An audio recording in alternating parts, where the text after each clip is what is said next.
ఈ వీడియోలో మన పురాణాల నుండి ఒక అద్భుతమైన కథ విందాం. అదే నారదుడి గర్వం ఎలా భంగపడిందో. నారదుడు విష్ణు భక్తుడు. ఎల్లప్పుడూ నారాయణ నారాయణ అంటూ జపం చేస్తూ ఉండేవాడు. ఒకరోజు నారదుడు కైలాసానికి వెళ్ళి శివుడు మరియు పార్వతిని దర్శించుకున్నాడు. అక్కడ నారదుడు తనని తాను విష్ణువు అతిపెద్ద భక్తుడిగా భావించాడు. ఆ తర్వాత వైకుంఠానికి వెళ్ళి విష్ణువును కలిశాడు నారదుడు. విష్ణువుని ఎవరు తన అత్యంత ప్రియమైన భక్తుడు అని అడిగాడు.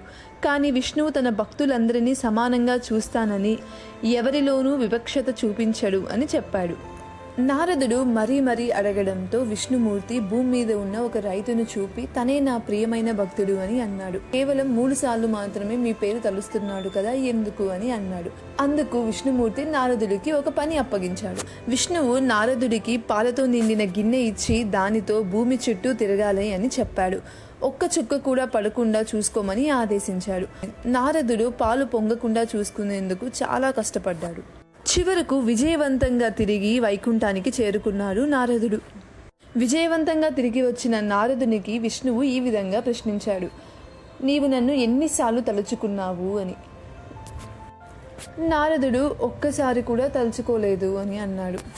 అందుకు నారదుడు, నేను మీరిచ్చిన కర్తవ్యాన్ని విజయవంతంగా నెరవేరుస్తున్నాను అని అన్నాడు. దానికి విష్ణుమూర్తి ఈ విధంగా జవాబిచ్చాడు. భూమిపై ఉన్న తన భక్తుడు కేవలం నా పేరు జపించడమే కాకుండా తన కర్తవ్యాన్ని కూడా నిర్వహిస్తున్నాడు.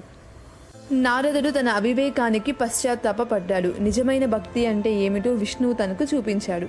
కేవలం పేరు జపించడమే కాకుండా మన కర్తవ్యాన్ని నిర్వహించడం కూడా ముఖ్యమే.